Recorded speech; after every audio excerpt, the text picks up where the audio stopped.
അപ്പോൾ എല്ലാവർക്കും happy women's day. ഇന്ന് സൺഡേ ആയതുകൊണ്ട് തന്നെ ഡാൻസ് ക്ലാസ് ഉണ്ടായിരുന്നു കേട്ടോ. അപ്പോൾ യൂണിഫോം ഒന്നും ഞാൻ തേച്ചിട്ടുണ്ടായില്ല, അതുകൊണ്ട് തന്നെ ഇടാനും പറ്റിയില്ല. വേഗം ഷോൾ മാത്രം എടുത്ത് ഞാൻ ഇറങ്ങി. കാരണം നല്ല ലേറ്റ് ആയിട്ടാണ് കേട്ടോ ഞാൻ ഇറങ്ങിയിട്ടുണ്ടായത്.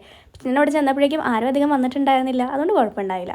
അവിടെ നിന്ന് ഇറങ്ങിക്കഴിഞ്ഞാൽ എനിക്കൊരു ജ്യൂസ് കുടിക്കുക എന്നുള്ളത് മുഖ്യമായിട്ടുള്ളൊരു കാര്യം തന്നെയാണ്. കാരണം അത്രയ്ക്ക് ഔഷധമായിട്ടായിരിക്കും കേട്ടോ അവിടെ നിന്ന് ഇറങ്ങുക. അപ്പോൾ ഇവിടെ നിന്നാണ് ഞാൻ ജ്യൂസ് കുടിക്കാറുള്ളത്. നമ്മുടെ പറൂർ പ്രൈവറ്റ് സ്റ്റാൻഡ് ഓപ്പോസിറ്റുള്ളൊരു കടയാണ് കേട്ടോ. ഭയങ്കര തിരക്കായിരിക്കും. എനിക്ക് ഇവിടെ നിന്ന് കുടിച്ചാലേ എനിക്കൊരു സമാധാനം കിട്ടുള്ളൂ. അതുകൊണ്ട് അവിടെ നേരെ ജ്യൂസും കുടിച്ചിട്ട് ഞാൻ നേരെ പോയത് ചിക്കൻ മേടിക്കാനാണ്. ചിക്കൻ ഓൾറെഡി പറഞ്ഞ് ഏൽപ്പിച്ചിട്ടുണ്ടായിരുന്നു. അതുകൊണ്ട് നമുക്ക് ചെന്ന് നിൽക്കേണ്ട കാര്യം അധികം വന്നില്ലെങ്കിലും തിരക്കായതുകൊണ്ട് കുറച്ച് നമുക്ക് ലാഗ് അടിക്കേണ്ടി വന്നു കേട്ടോ. എന്നാലും സാരമില്ല. കുറച്ച് നേരം അവിടെ നിന്ന് ഫോട്ടോസും വീഡിയോസൊക്കെ എടുത്തിട്ട് നേരെ ചിക്കനും വാങ്ങി ഞാൻ വീട്ടിലേക്ക് പോയി. ചിക്കൻ നല്ല ചോര വരുന്നുണ്ടായിരുന്നു കേട്ടോ. അതുകൊണ്ട് എനിക്ക് വണ്ടിയുടെ ഫ്രണ്ടിലൊന്നും വയ്ക്കാൻ പറ്റിയില്ല. വേഗം വണ്ടിയിൽ തൂക്കിയിട്ടിട്ട് പോയി. അപ്പോൾ ഞാനിങ്ങനെ വീഡിയോ എടുത്തപ്പോൾ എൻ്റെ മുഖമൊക്കെ നോക്കുമായിരുന്നു. ആകെ കരുവാളിച്ച് ആകെ കുരുവൊക്കെ വന്ന് ആകെ നാശമായിട്ടുണ്ടായിരുന്നു. അങ്ങനെ വീട്ടിലെല്ലാം കഴിഞ്ഞ് വീട്ടിലെത്തിയപ്പോൾ 12 മണി. ഇനി ഈ ചിക്കൻ വെച്ചിട്ട് വേണം നമുക്ക് ഫുഡ് കഴിക്കാൻ വേണ്ടിയിട്ട്.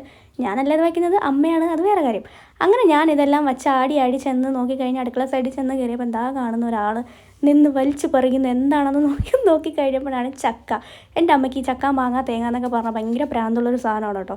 അതിന് എവിടെ ചെന്നാലും എൻ്റെ അമ്മ ഒന്നും വിടാൻ പോകുന്നില്ല. അമ്മയ്ക്ക് കഴിക്കാൻ വേണ്ടിയിട്ടല്ല, പക്ഷേ ഇതൊക്കെ കാണണം, അതൊക്കെ അവിടെ നിന്ന് എടുക്കണം, പൊട്ടിക്കണം എന്നൊക്കെ ഉള്ളൊരു മൈൻഡാണ്. അതൊക്കെ ഇങ്ങനെ വെച്ചുണ്ടാക്കി തരാനും ഭയങ്കര ഇഷ്ടമാണ്. അങ്ങനെ ഞാൻ വേഗം ഒരു പച്ചച്ചക്ക എടുത്ത് വായിൽ വെച്ചു. പക്ഷേ അതെന്തോ മൂത്തിട്ടുണ്ടായില്ല എന്ന് തോന്നുന്നു, ഒരു ടേസ്റ്റും ഉണ്ടായില്ല. ആകെ എനിക്കിഷ്ടമായില്ല.